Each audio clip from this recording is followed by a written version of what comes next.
Hello again, everyone, and get ready for episode 261 of the 3 Point Podcast presented by Memorial Healthcare Wellness Center and Skymint Cannabis.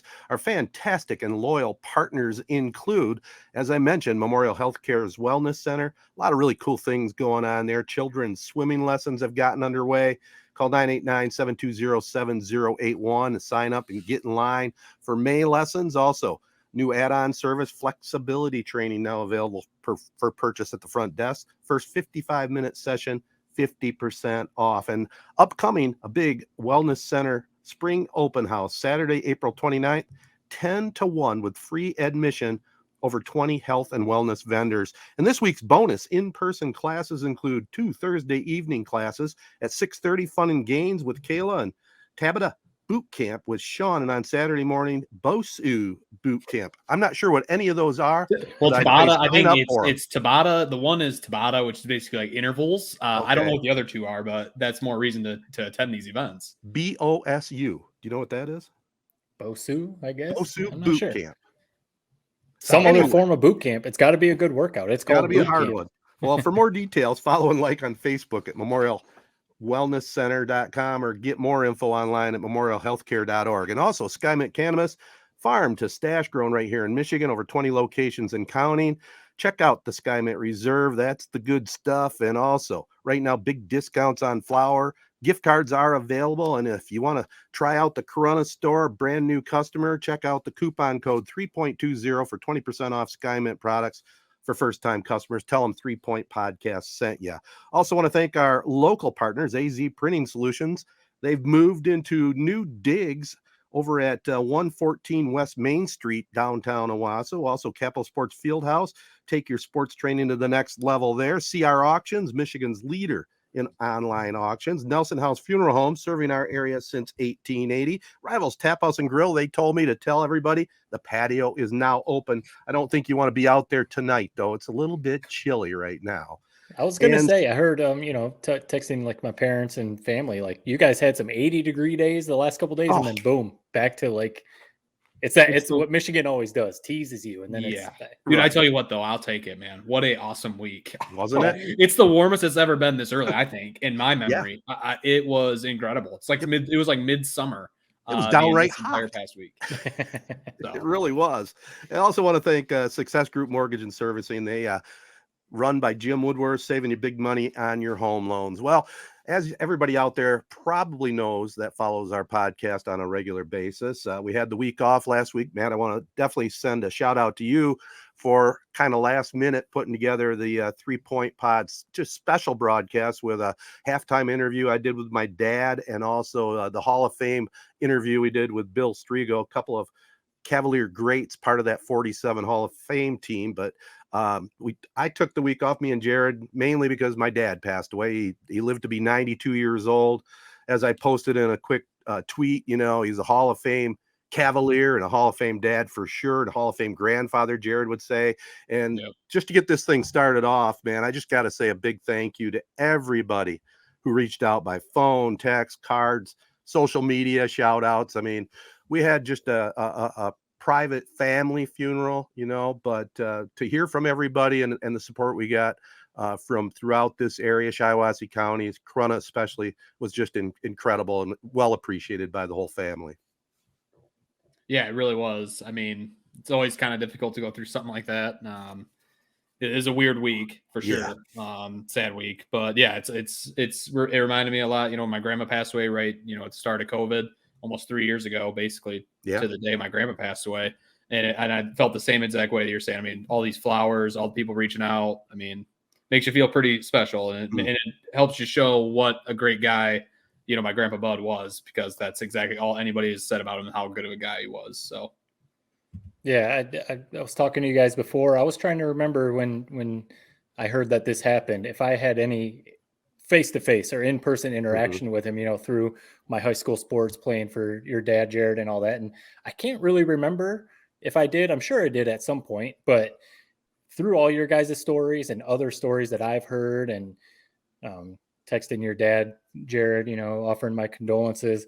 I mean, it just sounds like he really was just awesome Cavalier, like you said, awesome dad, awesome grandpa, all that kind of stuff.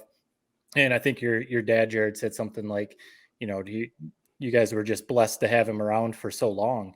And that's, of course, it's sad, but you try and look back and think like, man, he got the most out of his life from everything that I hear. Sometimes when you look back, you can kind of think about that. And I think about it. My wife and I, we talk about it on this podcast sometimes. Whenever we're back in Michigan, we talk about moving back to Michigan. Of course, that's always a conversation all the time. And one of the reasons is for, seeing our parents age and, starting to think, man, you start thinking about that kind of stuff and seeing our kids have how much fun they have with their grandparents. And it makes me think, I got a lot of time with two of my grandparents. I didn't really get to have any time with my mom's parents, but my dad's parents I did. My grandma's still alive. Wow. And you start thinking about, Jared, you got to spend a lot of time with your grandpa and your grandma, and you start thinking like, I kind of want my kids to have that, those memories growing up. So anyway, long-winded way of saying it sounds like he was just an awesome guy. So definitely sorry, but I know it sounds like he lived a heck of a life. Yeah. Well, he did. I mean, he really was, like, when you look back on, everything, I mean, all-American guy, really was. I mean, look, worked at Fisher Body as a mechanic for, Ted, you would remember, almost 50 years, married for 67. I mean, maybe not quite 50, but 40 plus, or he was working for 40 plus years. I mean, married for, I think, 67 years. Almost 67. Yeah. Yeah. Lived in Corona his entire life. I mean, Hall of Fame grandpa and Hall of Fame Cavalier. So absolutely. But I mean, 92 years. And like you said, Matt, I mean, I had, 24 years where I was basically, I have two younger cousins, but of the original grandchildren, I was the youngest one. And to think that he had at least 23 years with all of his grandchildren. Yeah. I mean, it's crazy. Yeah. And even looking at me as his son, I had 66 years with him and 63 with my mother. A lot of people don't have that kind of luck. We are talking about my dad and funerals in general. And it's very interesting, the different phases you go through. You go through the different things of grief, and you never know when it's going to hit you. And I got to send a shout out to my brother George. We don't get enough chat time with George. Everybody knows about John and me, whatever, because we're on the air and we're out in the public here in mid-Michigan. But George, he's a special brother. He's got the sense of humor in our family. I think, Jared, you would agree with that, right? Yeah. But he also does a great job putting family videos together. And he did one for my mother. And, we all gathered at Jared's parents' house to watch that video after my mom's funeral. And man, the tears were flowing. And, I held everything together real well until watching the video that George put together, which I think was absolutely fantastic. If any of our listeners happen to want to check it out and see any of it that maybe they knew my family or my dad, you can go to George Fattel on YouTube and check it out. But we're watching it. The funeral dinner was over at the casino in McCurdy Park. I think they call it the community center nowadays. We're in the basement, and it was on the big screen. And about halfway through, it gets to Remember When. Okay, that song, and then that just got me. That's when the tears were flowing right there, and again, like I said, you just never know when it's going to hit you when you have memories. But the good thing is, I'm able to talk about it. I'm able to kind of salute his life, because he had a great life. He was a great dad, and we'll have great memories. That's part of life. We're all going to be in the same boat someday. And my mom, she had cancer. She had a great oncologist that gave her 2.5 good quality years after the diagnosis, when some of the doctors were waving her off. So we treasured those years together. And my dad, after my mom died, I got to give him a heck of a lot of credit, because, we talked off air that a lot of older people, when their spouse goes, they go shortly after. And he hung in there for 3 years in a lot of grief, missing my mom. But tough old bird that he was, he did it all the way to the end, where, just health issues got the best of him. Yeah. I think it's something that we all hope to, when we get to that point, hopefully it's when we're 92 or older, but you hope to look back and think that you got the most out of your life and you had an impact. And I think it's fair to say that he had quite an impact on a lot of people, lived the most out of his 92 years. And there are piles of memories with your guys' family. So Yeah. Definitely cool to hear all the stories, and sorry, of course, that you guys had to go through that, but well, like you said, appreciate that. it is a part of life. It is a part of life, and we'll move on, and we'll pick up the pace and talk about some interesting sports stuff. We'll have some Tedertainment Tonight coming up here on the program as well, and we'll be right back with this week's Prep Spotlight right after this. All right, it's time now for the Prep Spotlight presented by Capital Sports Fieldhouse, and we'll start it off with the latest news. Corunna's quarterback Wyatt Bauer and his brother Tarek took a trip to Fort Collins, Colorado. Wyatt was offered a full-ride scholarship by the Division I Rams. They're also looking at Tarek as a wide receiver defensive back. They want to make sure that he's healthy because he has had a couple of injury problems. I mean, he broke some ribs in basketball, but I think they're going to go wherever they go as a package deal. And it's also nice to know that you got a Division I offer already before your junior year is even completed. So that's a good deal for him, something to build upon. And, we'll see what other kind of offers he gets, which I'm sure there'll be quite a few. It seems like sometimes you see maybe with the smaller recruits, not necessarily those big 5 stars, type of guys, but once one offer comes in, it's almost like schools or coaches wait to see like who's going to make an offer. Once like a legitimate program like a Colorado State makes an offer, then maybe other schools say, all right, this kid's for real. If they believe in him, let's start making some offers because we want to get him. So I'm curious to see what else he gets. You have to think, the schools in Michigan, whether some of the D2 schools, Grand Valley State, Ferris State, like we've talked about, Tony Anise up there, but Eastern, Michigan, Central, Western, you got to think those schools are definitely looking at him because he's right in their backyard. So very cool to see Corunna get, have a D1 quarterback on their team. Yeah, it's pretty awesome. It's never happened.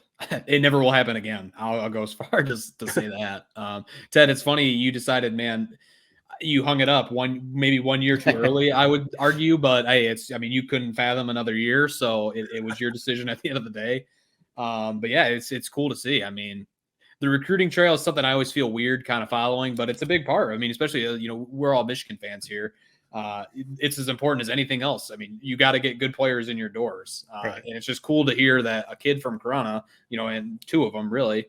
That they're getting those type of looks. And you would just hope, knock on wood, that more and more will come. And hopefully they can stay local. I think we'd all like to see them at, either, who knows how high they can go. But let's just hope that if it is like, a Division I, that maybe it's a MAC school that's here in Michigan or even higher than that. And it's Michigan State. You never know. Right down the road, He's got the size, so we'll see. And by the way, just a little birdie told me, I might have hung up the radio not 100% of the time, but remember there are some discussions going with something in 3 Point podcast on games not on the radio. So that's just a little teaser for everybody out there. The radio station is only going to probably do 3 Corunna games, so that's 6 more football games that are on the schedule.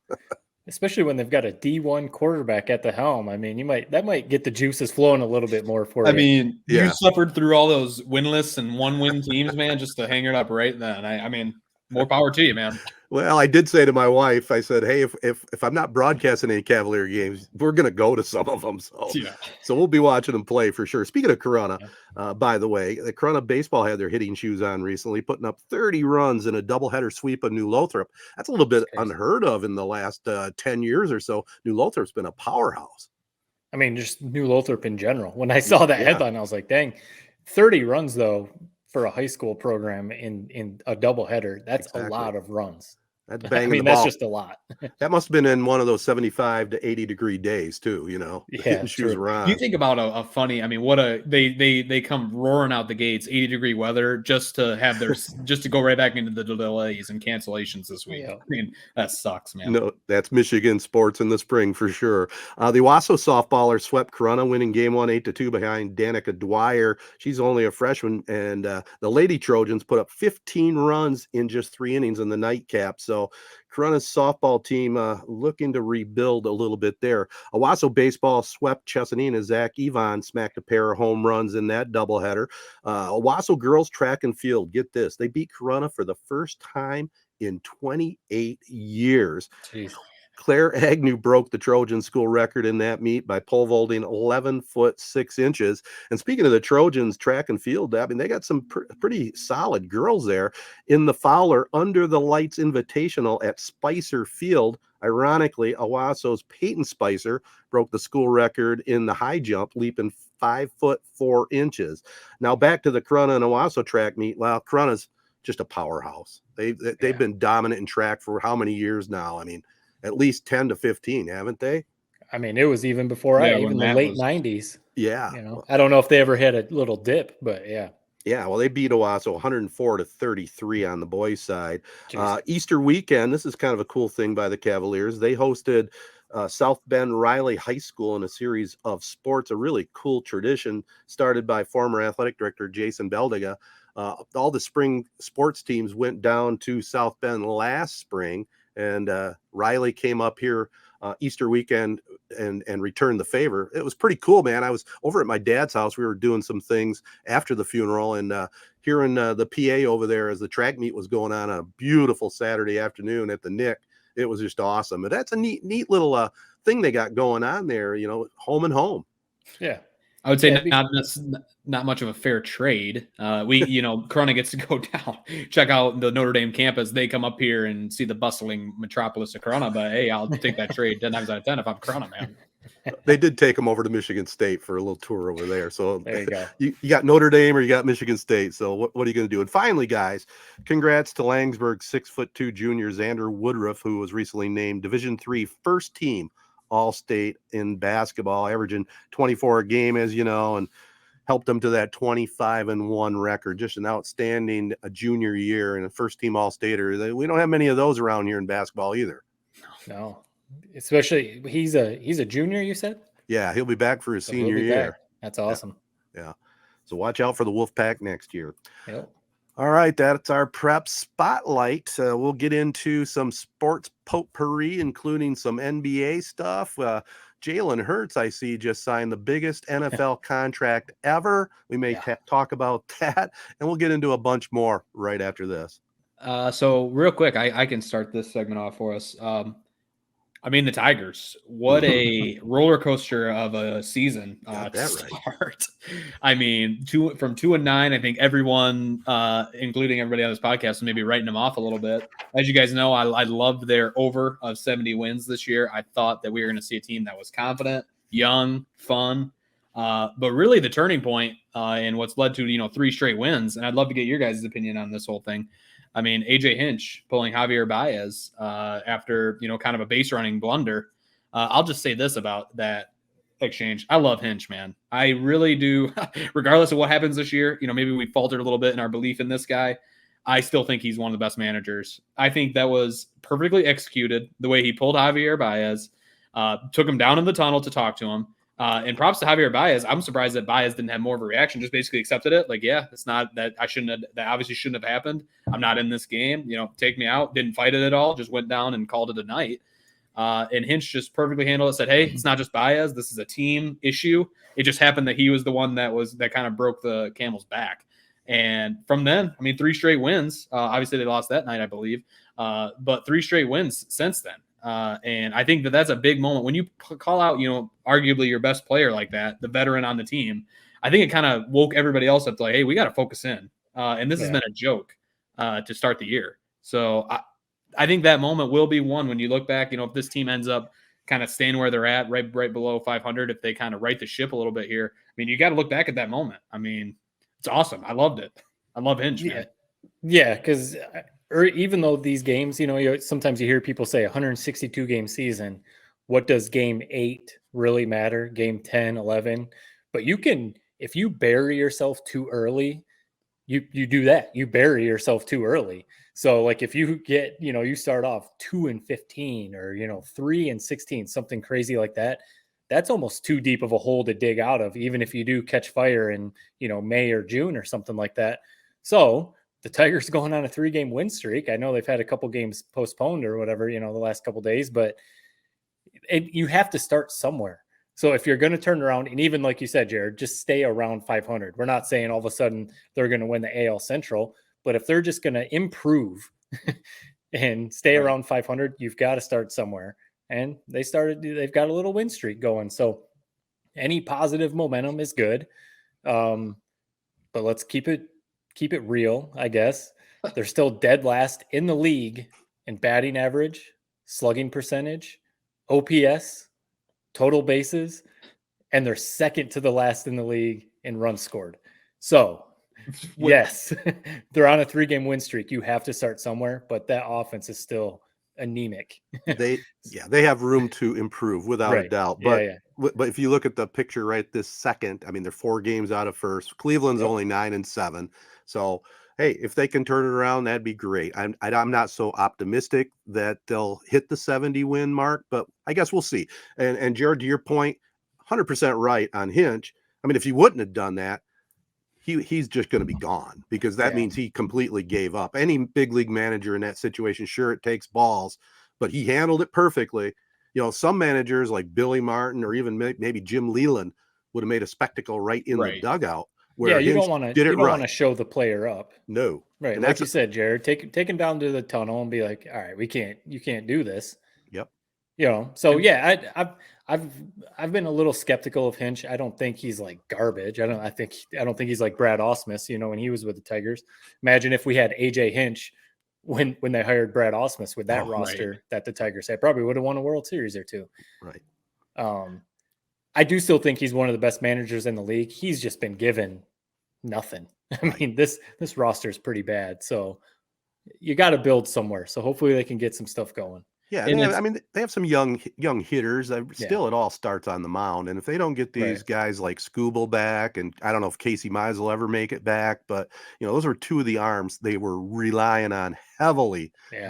A big part of this rebuild, and they got to figure it out on the hill. If they can just, I mean, it's a long way to go until Scooble would be back July. Right.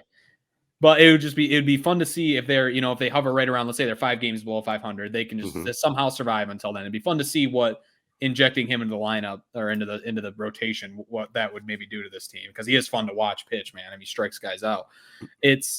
I got a bit of a something to admit. Ted, you would probably, if you were dead, you'd be rolling over in your grave hearing this. It might kill me. I've been loving this MLB season. These rule changes, the Tigers, whether they win every game or not, I've been locked in more than I was, you know, at the start of the Pistons season, more than I've ever been, you know, for a Red Wings season. Obviously everything but the NFL and with the Lions. I'm loving baseball. I don't know. I guess that's a sign you're getting old. It's kind of sad when I really think about it, but I'm loving it. I can't put it into words why I love it so much. I finally get it. I'm like finding myself like I want to learn more about the strategy of baseball. I want to read like some encyclopedia, some book explaining more of the ins and outs of it. But I'm so in on baseball. How did this happen? If you need to know anything, I'm right here for you, young nephew. I mean, I can tell you anything you want to know. There's your encyclopedia right there. Right. But I will say this. I mean, it's got to help that you work in Major League Baseball. I mean, that's got to help, doesn't it?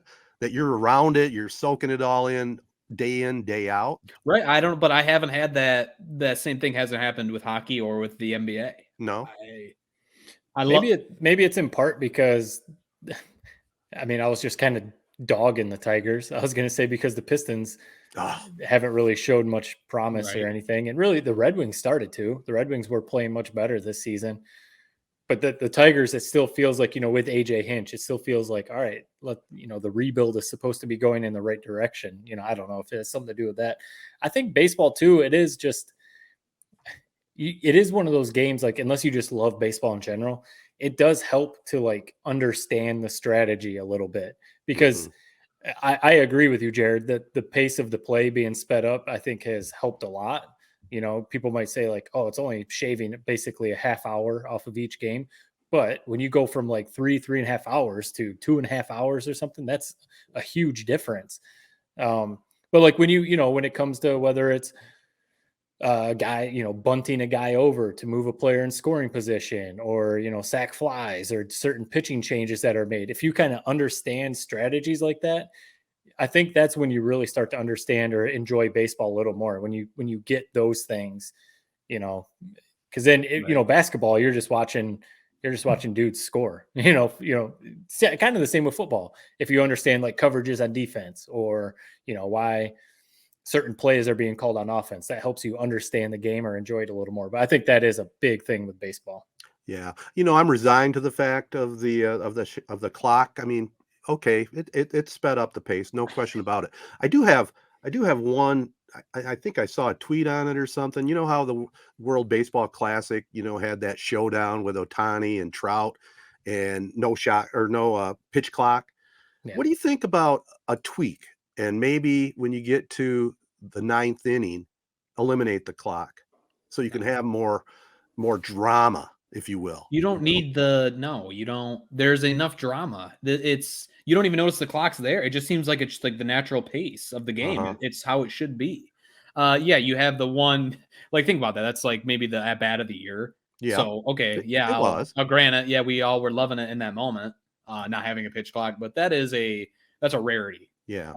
And yes, it would happen in the playoffs in the World Series, but even when there's guys on base, most likely when these situations would happen, you get another 5 seconds, you get 20 whole seconds to throw pitches, man. I mean, you don't need more than that. I agree. Yes, it is, I guess, kind of nice in some of those situations, but it's not worth a whole rule change. And I think it'd be a little bit unfair if you do it the entire year, and then in the biggest moment of the season, this whole new rule is different. Now the batter's taking breaks. Now the pitcher's taking forever. I don't think that's fair. Well, no, I'm not saying. I'm saying change the rule completely. I mean, not just wait till the playoffs. I mean, if they maybe they won't do it this year because they can't do it. But maybe after this season's done, after we get through the postseason, it might be something to consider.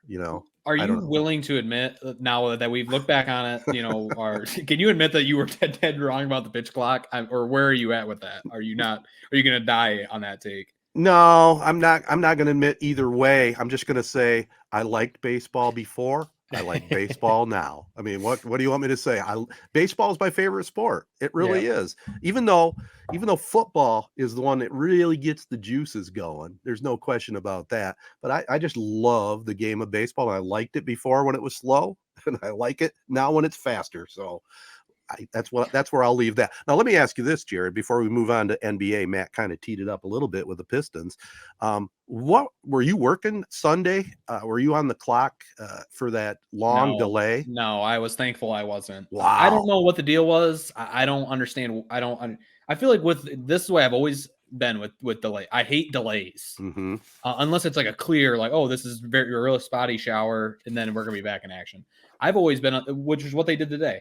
As soon as they saw the weather, we're canceling it. We're not delaying it.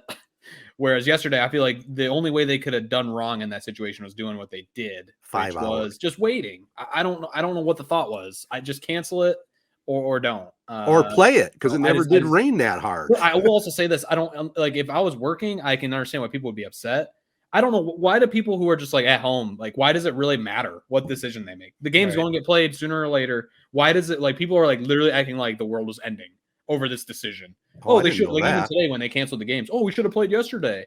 Saw people I know tweeting that out. Who cares? Why do you care? I mean, I would assume part of the reason why they were trying to get it in is because it was with the Giants, and that's the only time they were coming this way. So now they got to try and figure out a random time that the Giants can fly to Detroit and fit one game in. But no, I'm with you.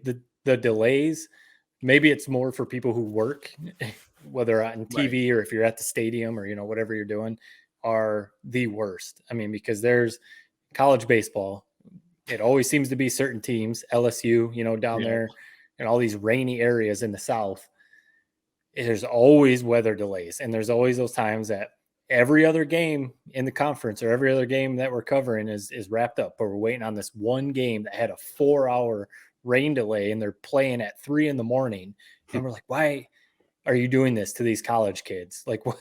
Just call this game. No one really cares about this, but we have to wait till this game finishes to get our highlight done. So yes, weather delays, if you work in sports television, are the worst. It really is. And I'll second what you said. It sucks. Although I will say it's a small price to pay. Obviously, we would do it all like over again, and it's not like you're not getting paid during it, man. So you can't really complain too much. But But again, I'll just say I don't understand the general fan. I guess they're just really dying to watch this red hot Tigers team. That's I guess. Well, Sunday afternoon. I mean, how would you like to have bought tickets? Spend big hard-earned money and wait around 5 hours until they call the game. Yeah. You got to give the fans that actually showed up to the ballpark a break too. Oh well. I mean, it's just a mistake. We'll move on. And speaking of moving on, let's move on to the Detroit Pistons, a sparkling 17-65 record. Dwayne Casey, hey, he made it out alive. He's moving into the front office. They're going to be having a new head coach. Just some thoughts on the Pistons. And then I got a couple of NBA thoughts that I definitely want your guys' opinions on after that. I mean, my thoughts on the Pistons are pretty simple. They still seem very far away from being an actual contender. I think it's good that they're moving on from Casey. He didn't, not that he was like a bad guy, bad coach. It just didn't seem like the right fit. Mm-hmm. So cool that he's moving to the front office because he obviously knows the game. He's a former coach of the year, so he obviously knows what he's doing. But they need some new blood in there with this young team, and hopefully they find the right guy. The list right now I've seen of potential candidates, nothing too exciting, to be honest with you, like a Jerry Stackhouse and, some other, it's just kind of like, okay, I'm not really sure if that's going to improve things. But my biggest takeaway, and I've said it too many times, that they need someone to turn into a superstar, whether it's going to be Cade Cunningham, whether it's going to be Ivy, whether they do get the number one pick and draft Wembanyama, or, if they get somebody else. If you watch the NBA playoffs, so kind of paralleling with the playoffs, the good teams, this isn't rocket science. The good teams have legit superstars. And if you don't, you're not going to be a contender. I mean, it's really that simple. The 04 Pistons, that formula doesn't really work in today's NBA. So, the Grizzlies weren't good until Ja Morant became a superstar. So yeah, you're banking on Cunningham actually turning into a legit player, Ivy, or like I said, maybe Wembanyama if you get the number one pick. But it's funny to me. Like, I think Casey, I think he's a good coach. Obviously, he was great to cover. I mean, always a good dude, always seemed genuine, always had a smile on his face, man, no matter how good attitude kind of guy. Yeah, good, just a good guy through and through. I think he's a good coach. I just think in the NBA, especially, I mean, he's been there for 7 years with his young core. He's been there, Cade the last 2 years. Ivy. I just think at some point you just need a new voice. I don't think he was a bad coach. I think he is a good coach. And I like that we're kind of keeping him on in the staff as like kind of an overseer or whatever his role will be. But I just think at some point you just need to get a fresh voice in there. I mean, the first name that comes to I think everybody's head is former Celtics coach. I mean, Udoka obviously had a little bit of a checkered history with the Celtics, but I mean, guy can coach ball games, and he seems like he connects well with the young players. So if he's out there, and it sounds like the Pistons are interested in him, I mean, he's number one on my list. I don't even know who you would have two. That's the number one though. But yeah, I mean, it comes down to the draft lottery. It really does. It's crazy how much basketball relies on the draft and getting lucky. I mean, as good a chance as anyone, 14% chance, which really doesn't seem that high when you think about it. Yeah. But 14% chance to land a generational talent. I mean, it's funny to think about how much that could sway everything. I mean, season ticket, like we all hear the story about how, the Knicks, when they got Patrick Ewing, like all the players, everybody got season tickets right after that happened. I mean, I think it would be like that with the Pistons. If you get Wembanyama, I mean, the place is going to be buzzing where I work, and Little Caesars Arena is going to be buzzing come opening night next year. One thing that bothered me about this Pistons season, I'll just say this real quick. I hate how everybody said, like, this team has made no progress. I mean, what do you expect when you lose your number one pick from a year ago right at the very start of the year? I feel like people were a little bit too harsh on the team this year. You can't put too much stock into the season, especially when it came to Casey or it came to overall development of the business. When you look at their draft, I mean, they nailed the Jalen Duren pick at 13. He's good. He's basically putting up the numbers we haven't seen since Dwight Howard as a teenager. And then I think we all agree that Ivy's a good player. So I think that they're not as far off as I think. I don't think they're as far off as we think. Is what I'm saying. I'm not totally closing the door on them, even if we don't land Wembanyama. Yeah. That would obviously be a big depressor, but I still think they're a solid team that's trending upwards, regardless of the record. Here is Ted take number one. Okay, and I want to hear your guys' thought on this. The perfect example, the Pistons this year. The draft lottery. It needs to go. I mean, what is the sense of the draft lottery? They don't have it in any other sport. Why do they have it? Is it because of money? I mean, teams are tanking anyway just to be in the lottery. Why not? The Pistons deserve to be the worst team in the league. They deserve the number one pick. Explain to me or sell me why we need to have a draft lottery. Well, I think it was put in to avoid the obvious tanking, because you could tank and be the worst team in the league, but that doesn't guarantee you the number one pick, Right. Whereas, the Pistons could have, say there was no lottery when there's 15 games left in the season and they're clearly looking like they could be there, just try and lose the last 15 games of the season. Or 20 of 21 like they did. Right. So that's really all it is, to try and avoid the tanking. But obviously I understand why they did it, but it's not working in my viewpoint. It doesn't work. But why does it? I guess I don't have strong feelings on it either way. Yeah. Why not? It's kind of a fun night. It's an extra night. Yeah, maybe it's the money, maybe it's the ratings or whatever. Yeah, it's a TV, I don't hate whatever. You're never going to totally solve tanking. I think it helps a little bit, but you're never going to totally solve it. And I don't have much of a problem with the lottery. I mean, how long has it been a thing? For a very, very long time. It's not like it's something that's new. I know in the last 10 years. But here's this crap Piston team, our team, and they got a 14% chance of getting the number one choice. They should have the number one choice. It's that simple to me. I think it's just. I think you're saying this because it's the Pistons that are partly right. It is. It's never been an issue for you in the past. But didn't we just watch? We watched Dallas tank with. We watched them tank. We watched the Pelicans not play their big guy. He's 100% healthy. It just drives me nuts. And on top of that, I'm going to go on my soapbox again. I'd like your guys' opinion on this. You know where I stand. This load management stuff. Yeah. Players sitting out. Come on. I mean, it's again for the fans.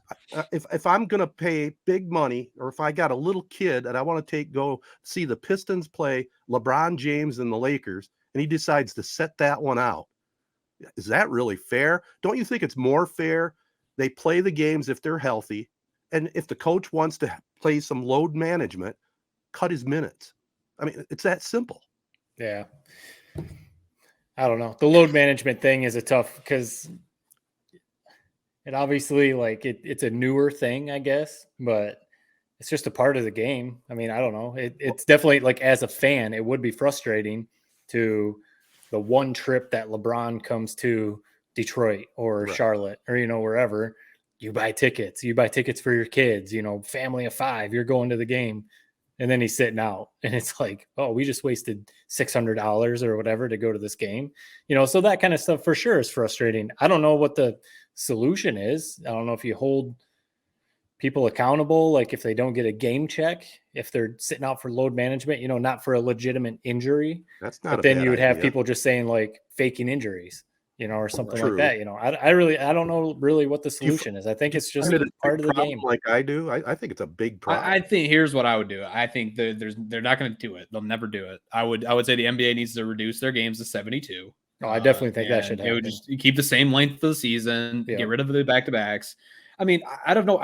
I can't blame teams for doing it. I mean, let's say the Pistons get Wembanyama. I don't want to see him playing in his rookie year, all 82 games. Right. It's, I mean, now people will argue, and I think Kevin Durant even backed it up. I think Stan Van Gundy is the one that said it. Basically, the load management and how we treat these guys with kid gloves now, it's leading to more injury than it ever has. I mean, if you look at the playoffs, just the first 2 days that we've seen so far, I mean, there's already been a few different injuries. Now the big debate is the charge rule, which Ted, since you're on your soapbox, might as well add that one to your soapbox. I didn't even pay attention to that. It was so stupid. That was actually a comment that was made. You got to be kidding me. That's ridiculous. Yeah, I mean, they're talking about, so obviously 2 of the injuries you're talking about, Jared, were coming off of guys trying to take a charge. They're saying that they kind of undercut the offensive player going up for a shot. They came down. One guy tweaked his back. The other guy kind of messed up his wrist when they fell down.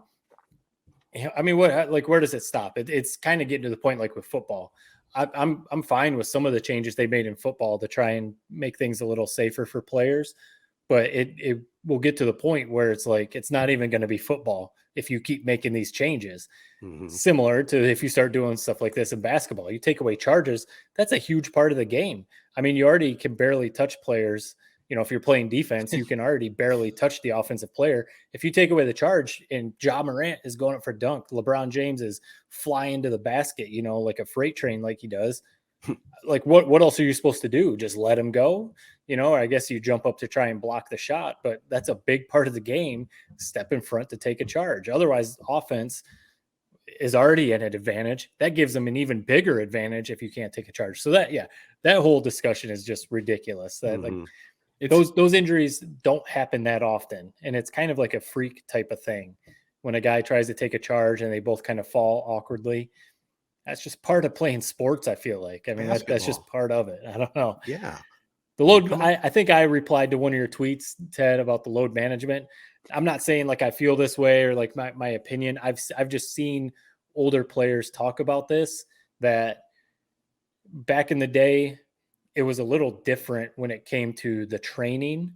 That like one of the interviews was Michael Jordan talk about it, that like when his seasons would end, he wouldn't touch a basketball. He'd go basketball for weeks. He'd go golf for a month. You know, like they would actually legitimately get away from the game, let their bodies heal.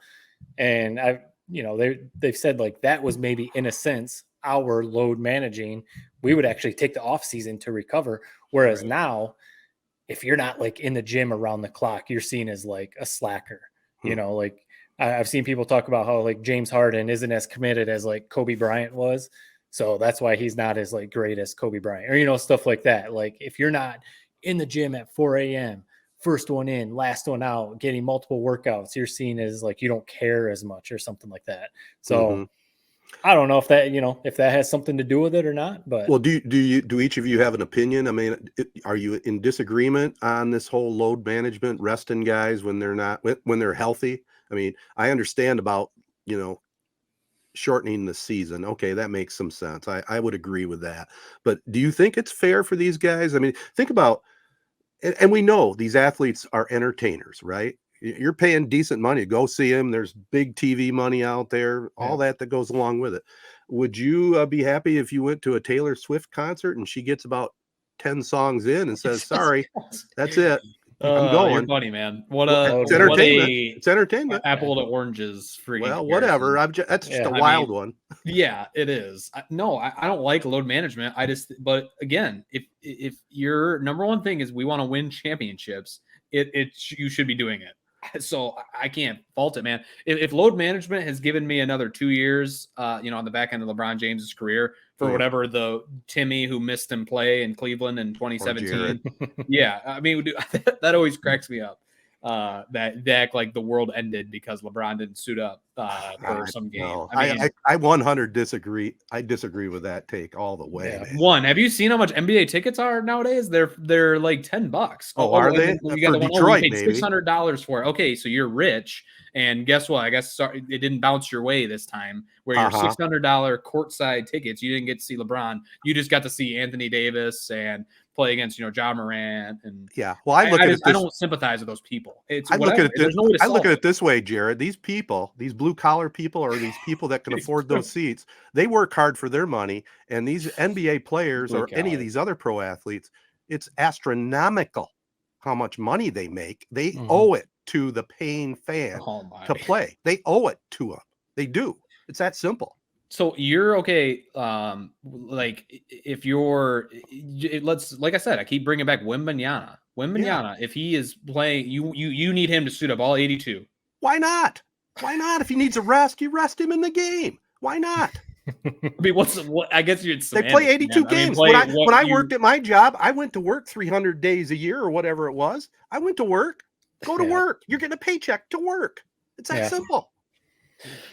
That's what I mean. Clearly, it's there's not like a clear solution to it, because I think it's past the point of no return type of thing. Load management is just a part of the game now, and like they're trying to make rules now that you can't win individual awards if you don't play like a certain amount of games. So like I saw like Giannis, 65, like Giannis only played I think 63 or 65 games this year. So like with the new rules, he maybe wouldn't be eligible to win MVP. But then I've seen some players say like that's not really going to change things, because some of these individual awards, some players don't really care, unless. So what I think you should do is put, you're talking about the amount of money these players make, put incentives in that contract. If the franchise wants LeBron playing, they want Giannis playing, they want Ja Morant, whoever, playing as many games as possible, put incentives in the contract. If you play 65 games, you get X amount of dollars. If you play 75 games, if you play all 82, you get your full contract or something like that. So maybe that's something you could do. But I honestly think, and I'm not trying to be like a get off my lawn, I'm yelling at the clouds old person here or something. I think it's just today's generation. I think it's just these athletes, it's part of it. If they don't want to play back-to-backs, they're not going to. It's I guess it's not always the players. I feel like it's a lot of times it's like it's ownership. I mean, if I'm an owner, if I'm a GM, it makes no sense. Like sorry, Jared, the Zion thing, you brought up Zion, Ted. Right. Yeah. It sounds like it was the management that didn't want him playing. He was probably able to go, but they were like, whoever it is. Yeah. It's a bad problem. I guess we all three agree that it's not a great thing, this load management phenomenon. I'll leave you with this. You tell me what is the better outcome of his career? Let's take it back to your day. Yeah. Bill Walton. Do you think it was worth it for him to, on those knees, be playing every night like he probably did those first few years? Or do you think it would have been smarter to dial it back to 60 games a year and you probably get another 3-4 prime Walton years? Yeah. What was the right thing for him? That's not a bad point by the young guy here, but Bill Larry Walton's Bird. If Larry Bird was load managing with that bad back, would he have got a couple more good years out? Yeah, maybe it's right. debatable, I guess. But Michael Jordan, the Michael never Jordan load thing, though, and people just love Michael Jordan, of course. I just always laugh because it's like he literally took years off. Yeah. He took years off in the middle of his career. So, like, what are we talking about? He missed more time in that one singular season than all these load management guys. Man, I will tell you, this might be the old guy in me talking, but I'll take that era anytime over today's era. I will take it anytime. Bird, Magic, Kareem, that whole bunch. I would take them. Absolutely. All right. I'm off my soapbox, guys. Yeah. Do we want to get into college hoop talk at all? Well, I think we need to talk about these. I just got a couple real quick things on these NBA playoffs. Yeah. I mean, one, Matt, I know you're loving it. The Lakers. Yeah. I love it, man. I mean, you guys know I'm a LeBron. If I'm not a Pistons fan, I'm wherever LeBron is. So only when currently he's on the Lakers, and they are looking damn good. I'll be the first to – I don't know what you said. I'm just going to keep talking. I'll be the first to admit I was wrong on Pelinka, man. He has built a roster. I don't know how. They built it out of scraps. Yeah. But I blame it more on the LeBron James effect, man. He has got these guys confident in themselves. They're playing well. They're playing in their roles. Him and AD, as long as they're healthy, I mean, they're going to be a big-time problem. I never thought I'd get one more kind of LeBron run. But from everything we saw in game one against the Grizzlies, Ja Morant most likely maybe out game two, maybe more. I mean, how do you not love the Lakers going forward? They're a fun group to watch too. Especially with that guy, Austin Reeves, just going off. I mean, they've got some cool storylines. And I think kind of along the load management storyline, I think that today's NBA, the Lakers, they kind of had to fight their way into the 7th seed. They don't really care where they're at. Like if they have to load manage in the middle of the season and maybe lose some of those games and not be the number 1 seed, the Lakers knew just get in the playoffs healthy with LeBron, AD, their retooled roster. They got rid of Westbrook. They added a bunch of other role players. Their roster is very good now. It was just like, get into the playoffs and we'll be fine. We just got to be healthy. So that's why a team like the Lakers, kind of to Jared's point, just get through the season as healthy as you can and we'll be fine in the playoffs. NBA playoffs deliver all the time. Sometimes in the first round, you might have a dud of a series if it's a mismatch. But, you got a series like the Cavs and the Knicks. Not that I really watched either of those teams that much during the regular season. But that series is going to be great because they're very evenly matched. But I think it's up for grabs. And that's why I agree with you, Jared. If the Lakers can be healthy, they could definitely win the championship because – the Nuggets are at the top of the West, and Jokic is great, but do you trust the Nuggets? The story going in was the Suns with Durant, and they hadn't lost, since they got Durant. But you know what I'm going to say? I don't trust any team led by CP3, and and they lost game 1, and I just, Durant's great, Booker's great, but Durant hasn't really done anything without Steph Curry. And, he left Golden State, and we've seen what's happened since he left Golden State. Same with the East. I mean, who are you taking in the East? I love that. I'm obviously paying attention to Lakers. The rest of it is just wide open. I just love the NBA playoffs. With load management or not. You don't know who's going to win the title. I mean, I don't remember a year. This has never been the case in my lifetime. Now, granted, LeBron's always been in his prime. throughout my entire life. And it was basically LeBron's going to be in the finals. Who is he going to play? And that's going to be who wins the title. So no, it's a blast. I mean, my biggest takeaway outside of the Lakers and just how much fun, I had the same reaction as you, Matt. I mean, the NBA playoffs. Wow. Ted shits on the product all the time of the NBA, but guess who wasn't shitting on it this past weekend? That's Ted. It was awesome. Oh, I won't shit on the NBA playoffs at all. This is when I start watching, to tell you the truth.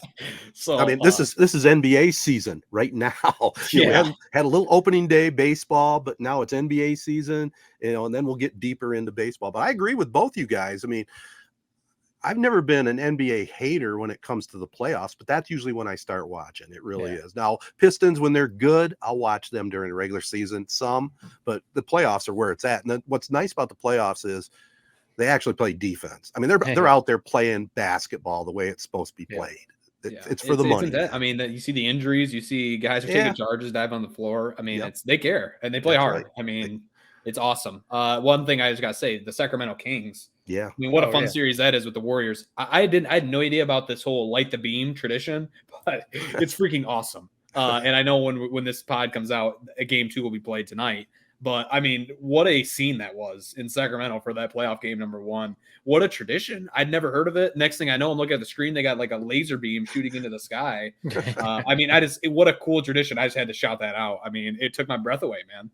It wasn't I'm sorry, Matt. The Kings haven't even been in the playoffs since like 2006 or something like that. It's been a long time. I think a 17-year drought. Wow. So it had been a while. So that's also what, any sport could do it. But it seems like there's always cool storylines in the NBA, like the Knicks kind of getting back in, the Kings getting back in. That series is going to be great, Kings and Warriors. But I guess, I'm a big NBA fan. Jared, you are too. But the NBA playoffs, because it's all games that you can just turn on, even if you don't, like I said, if you don't like right now, the Nets and the Sixers are playing. If you have no interest in the Nets and the Sixers, you can still turn this on. It's going to be a high intensity game. So absolutely. And you did tweet something, Matt, that's 100% correct when it's referencing me. The late games will be DVR'd, at least the second half. First thing in the morning with my cup of coffee, I'll be enjoying some NBA playoffs. Yeah. I mean, I'll be honest, me too. I mean, it's tough, these 10 o'clock tips. I mean, because tonight, like you said, Jared, it's the Kings Warriors game 2. I highly doubt I'm going to be up till the end of the game because, I got early mornings with those kiddos waking up at 6:30. That's an early wake up call. So, amen. Yeah. Before we get to Tedertainment, just quickly on college basketball, it looks like, again, we talked about it the last time we were together. Juwan Howard's going to the portal and scored a couple decent players to fill in. And I don't know if it's true or not, but is there any bit of possibility that Dickinson comes back? Do you think it's a complete done deal that he's moving on? I mean, it seems like I've seen a number of articles say that the window is still open, I guess, that he could come back because you can pull your name out of the portal and stay, wherever. So he could. I feel like it'd be kind of an odd look for him. It would. To be like, I'm going to look around and then I'm going to see what you guys do. Oh, you got a few good players. All right, I'll come back. That'd be kind of strange. I think our friends at Blue by 90 put out an article that he's, I guess, Kentucky as a potential landing spot for him. So, go play for Coach Cal for a year. That'd probably be good for him. But hey, Michigan had to do something. Like you said, they've landed a few good players. Hopefully no one else leaves, some of their young players. And the biggest thing is, Michigan State's got a bunch of dudes coming back. A lot of their players are coming back, Walker, Hall. And, they've got some other guys coming in. Basically, Hauser's the only guy that left for the most part. Michigan State's going to be clicking from day one. I mean, they've got a team that's already played a bunch of basketball together. They'll have to figure some stuff out. But, they'll be fine. It's back to what college basketball is nowadays. Michigan, it's going to be rough. Maybe they have a hot streak early, but it's going to be a bunch of dudes who have basically never played together. So we won't know who Michigan is probably until late January, February, So you probably have seen more of Caleb Love play than Jared and I. Is he going to be good? Does he bring baggage? What's the story? He likes to shoot. He's I think people like reference him as like a chucker. The dude just likes to shoot. Okay. And he was a huge recruit for North Carolina. And his first year, he was really good. And last year, he was not. Just Right. very inconsistent. He'd have one game where he went off for 26, 27 points. And then the next game, he goes 2 of 15 from the field for 7 points. So he brings offensive power anyway, I guess, if you want to say it like that. And that's what Michigan needs. They need someone who can score. So hopefully we get the good version of him. But I'll tell you this. I mean, a lot of my coworkers, friends, diehard North Carolina fans like we are in Michigan, they weren't mad to see him go. So it's one of those things. I mean, it was kind of like all right, he's transferring. Oh, well. So yeah, like I said, Michigan needed someone. They needed players. So man, it's going to be just enjoy the Lions season, Michigan football season, because good God, state's gearing up to just spank Michigan maybe 2 or 3 times next year. I see state. I mean, state. If you're a state fan, you are getting geared up for next year. Yep. And they're in the Maui. I saw they're playing the Maui Invitational. I see? I don't know if it's next year or the year after. They're like playing it on Thanksgiving Day in a ranked matchup right after the Lions. I mean, they're returning everybody, but Hauser. Izzo, kind of put a little bit more pep in his step. I mean, they got a good recruiting class coming in. They're landing recruits. Whereas Michigan, it's like I had one of my buddies. I was with him when Love signed, and he was like cheering like through the roof about this and I like couldn't believe it. It's a good portal pickup. It's not changing anything that Michigan this program is. It still feels like we're kind of Juwan loves that portal, man, and I don't see how that's going to build Michigan to what they were obviously with Beeline, which maybe that'll never be the case again. But Michigan's never going to be a top tier transfer portal location. So I don't agree with building your roster year after year in that portal when you're just going to be getting the secondary guys that the Kentuckys, the North Carolina, the Dukes that they don't really want.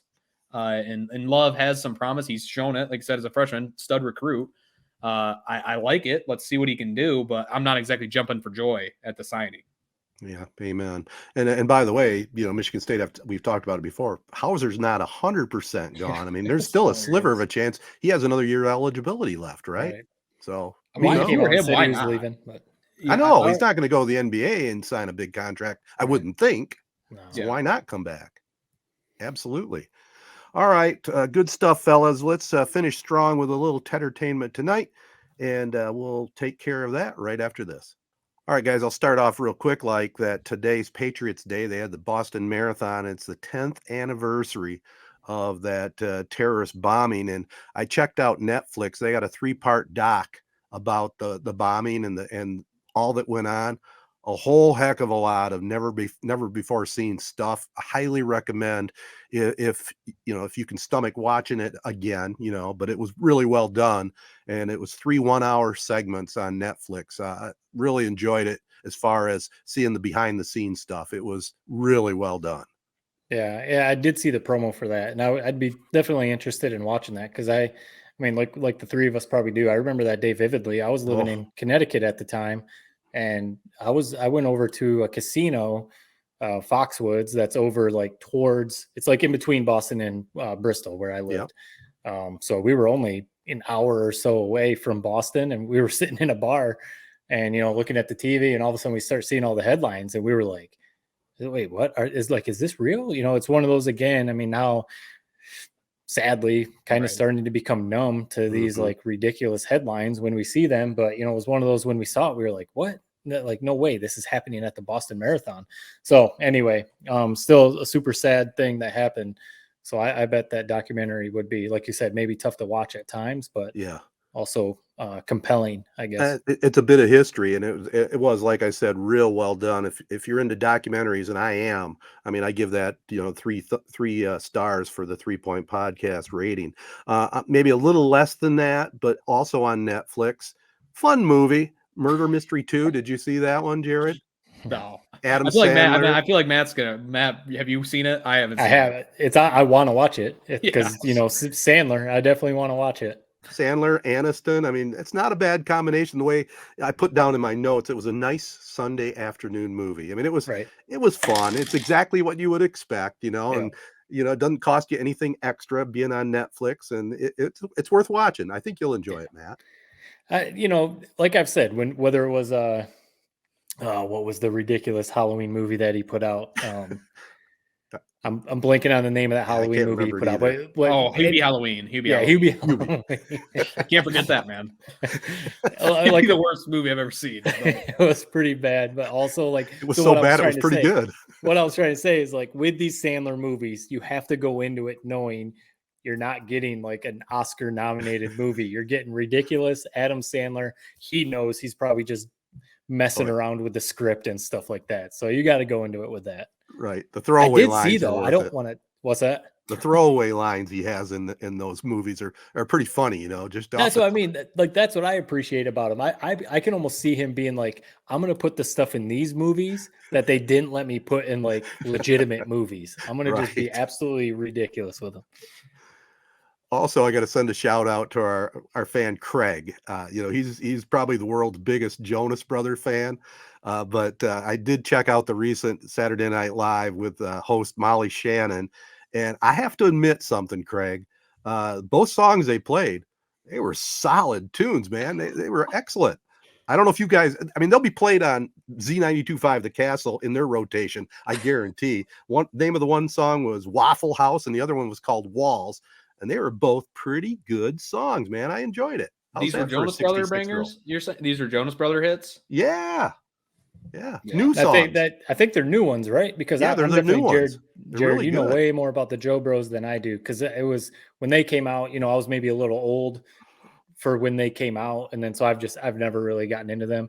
But from what I hear anyway, they've kind of transitioned from their like boy band popish, and they're trying to become more like, you know, kind of a rock band.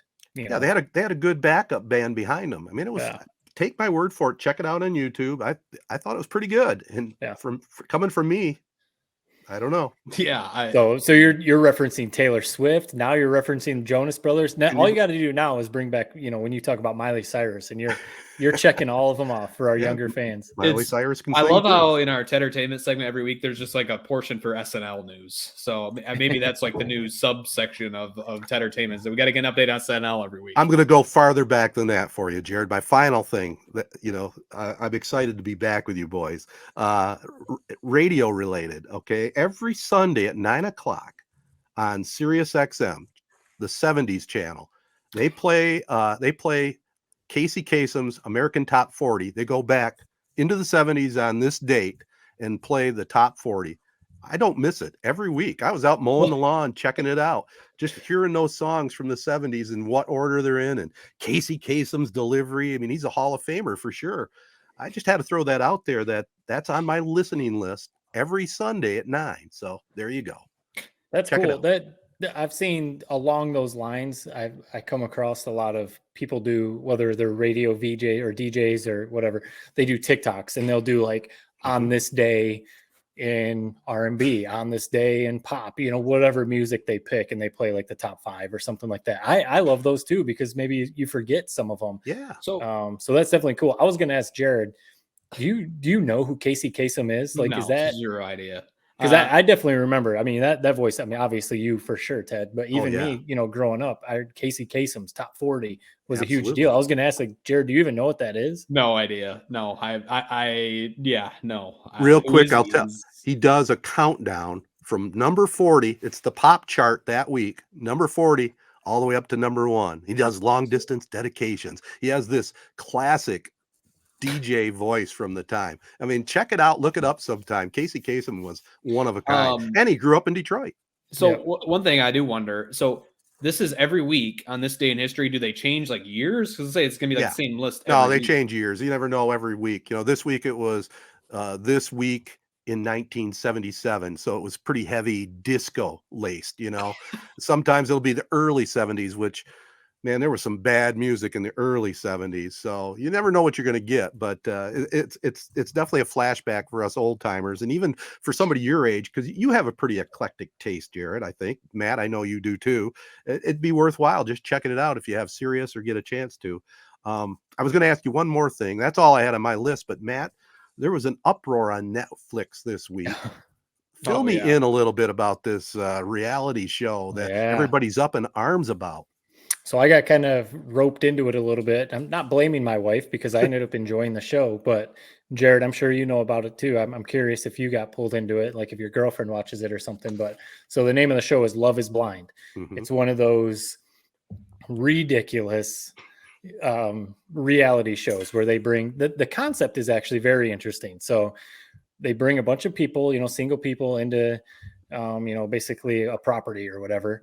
And it's a bunch of guys and girls. And the whole point is to see who you can fall in love with and hopefully marry. But the curveball, I guess, is for the first 2 weeks, I believe, you're talking to the men or women, but with a wall in between you. So you're getting to know each other. The whole point is to try and really delve in and get some personal stuff, but you have no idea what they look like. So throughout that time, you then decide, maybe who you want to go with, who you fall in love with. And then there's a big reveal. You meet each other face to face. And, obviously that's very dramatic because it might be completely different than what you were picturing them. So that's actually pretty interesting to be right. You might feel like you're starting to fall in love with someone and then you see them and you're like, yep, nope, not my type, or, whatever the scenario is. And then it follows them for a couple of weeks and then they kind of live with each other and they actually, are supposed to interact and then they get to see all the contestants. So, they might be like, there's this one over here that I was starting to fall in love with and I actually like her more. So, then the drama starts and then, the arguing and the fighting and, obviously there's backstabbing and all this stuff kind of happens because it's one of those ridiculous shows.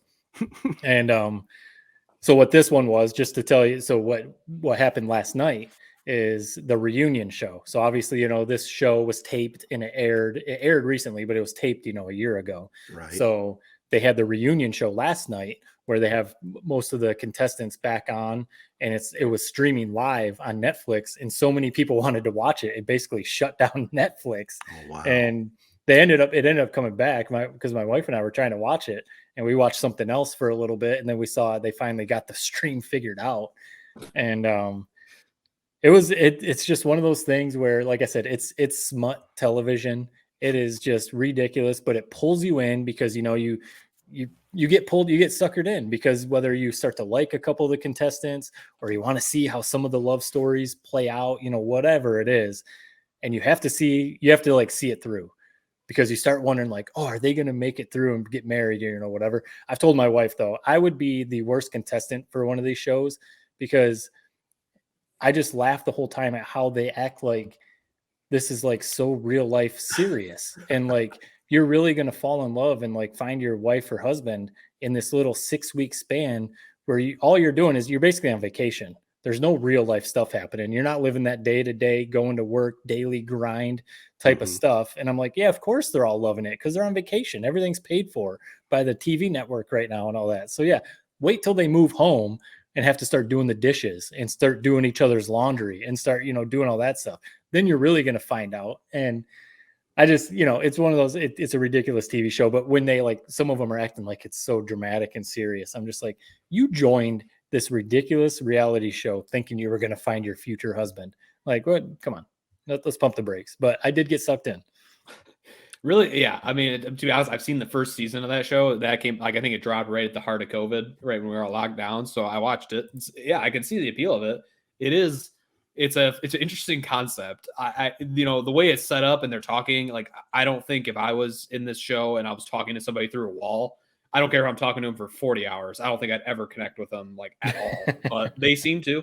Yeah. There's been some success stories from this show. It's funny seeing that. I had no idea what was going on. I figured the whole Netflix app had shut down or something. And then it comes out, it was just this show. But no, I mean, Ted, I think really what we really need on Tedertainment Tonight, enough of the, and your gluttony for pain, man. I mean, you love these, the Boston Marathon documentary, the murder mysteries, the even murder mystery, the Datelines.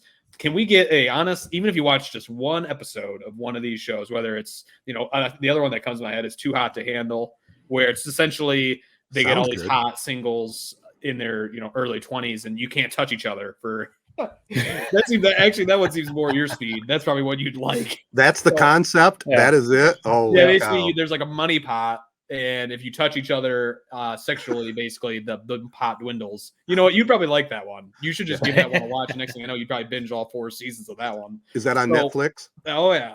Okay. So why don't you give that one a watch, even if it's just one episode, and give us a review next week? What's it called again? Oh, he's actually intrigued. Too Hot to Handle. Too Hot to Handle. Is it with the number 2 hot to handle? No. Too Hot to Handle. If you looked up Love is Blind, that one would come up. All the other ones, like these ones that come up. Should I watch? So between the two of you, which one should I watch? Too Hot to Handle, or maybe the first episode of Love is Blind? Love is Blind is topical right now, but I just knowing you and what you like, I think Too Hot to Handle might be more your speed. All right. What do you think? There is one too. I'm not sure if it's Netflix or if it was network television. I think it's Netflix, but this one, a bunch of co-eds join, same thing. They go to an all-inclusive resort or whatever it is. But the twist is that the guys that are there trying to find their female, it's all their moms.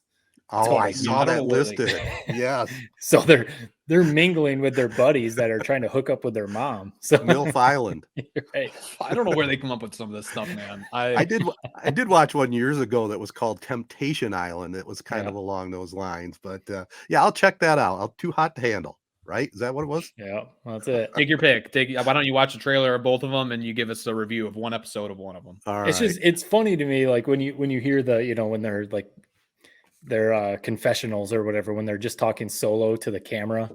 And I get maybe some real feelings are involved. I'm not trying to bag on it too much, but I'm just like, you can't be taking this that seriously. Like, you really can't have gone into this thinking you were legitimately going to find your true love. Because then, there's a part where they take the people and they meet their parents or they meet their families.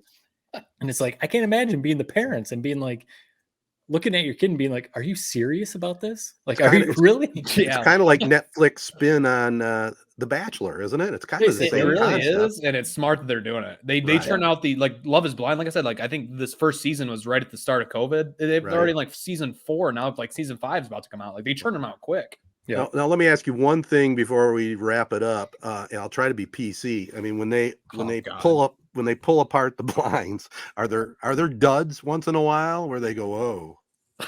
Yeah, you could tell. In fact, in this season, there was one where, they choose each other, and when they pulled apart the blinds, the girl looked at the guy, and you could tell she was just completely like, nope. They tried to work it out, but the whole time when they were like on their dates, you could tell she was completely checked out. So yeah, and that's what I mean. Yeah. That's where I'd be too blunt. They try to act like, no, it's all about appearances and everything. It's because we fell in love behind this wall.